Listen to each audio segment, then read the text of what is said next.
नमस्कार मित्रांनो, स्वागत आहे तुमचं आपल्या मराठी नेट के या चॅनलमध्ये. तर आज आपण पाहणार आहे CETचं एम-एडचं स्कोअर कार्ड कसं डाउनलोड करायचं ते. सर्वप्रथम पाहून घ्या, या ठिकाणी बी-एड, एम-एड, एम-एड, बी-पी-एड, एम-पी-एड या विषयांचे आज स्कोअर कार्ड आलेले आहेत, म्हणजे यांचा निकाल लागलेला आहे. तर तो कसा पाहायचा, चला तर व्हिडिओला सुरुवात करू. सर्वप्रथम या वेबसाईटवर आल्यानंतर या ठिकाणी पाहू शकता कॅन्डिडेट रजिस्ट्रेशन पोर्टल आहे. तर त्या ठिकाणी आपल्याला ओपन करून त्या ठिकाणी आपल्याला आपला ID पासवर्ड टाकायचा आहे.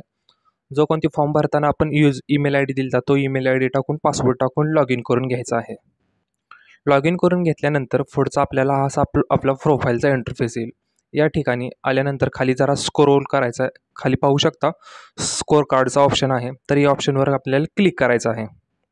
ऑप्शनवर क्लिक केल्यानंतर पाहू शकता UG-PGचे म्हणजे हे UG-PG म्हणजे अंडर ग्रॅज्युएशन, पोस्ट ग्रॅज्युएशन यांचे या ठिकाणी निकाल तुम्ही पाहू शकता. त्याच्यानंतर खाली हायर एज्युकेशन, पोस्ट ग्रॅज्युएशन याचे सर्व निकाल तुम्ही पाहू शकता. हायर एज्युकेशनमध्ये एम-एडची आपण परीक्षा दिली तर एम-एडचा या ठिकाणी ओपन झालेला दिसतो. गेट स्कोअर कार्ड या ऑप्शनवर क्लिक करायचं आहे. तुम्ही याच पोर्टलवर येऊन बाकीचे सगळ्यांचे स्कोअर कार्ड पण डाउनलोड करू शकता. तर या ठिकाणी आपल्याला पाहू शकतो की या ठिकाणी आपलं ॲप्लिकेशन नंबर नाव दिसतंय. डाउनलोडचं ऑप्शन या ठिकाणी दिसत आहे. तर या ऑप्शनवर क्लिक करून आपल्याला हे हॉल तिकीट डाउनलोड करून घ्यायचं आहे. तर पाहू शकता या पद्धतीने हे hall ticket score card open झालेले आहे.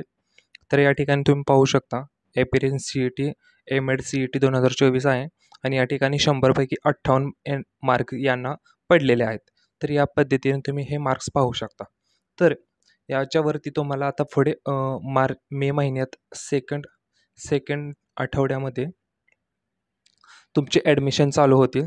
तर सेकंड वीकमध्ये तुम्हाला त्याचे ॲडमिशनचे रजिस्ट्रेशन प्रोसेस तुम्हाला मी या व्हिडिओमध्ये पुढच्या व्हिडिओमध्ये सांगणार आहे. तरी आत्ताच आपल्या चॅनलला सबस्क्राईब करून घ्या आणि रजिस्ट्रेशनचा फॉर्म कसा भरावा याचा व्हिडिओ आपण मे महिन्यात टाकू. त्यासाठी व्हिडिओ आपल्या चॅनलला आता लाईक करा, सबस्क्राईब करा आणि तुमच्या मित्रांसोबत शेअर करा. धन्यवाद.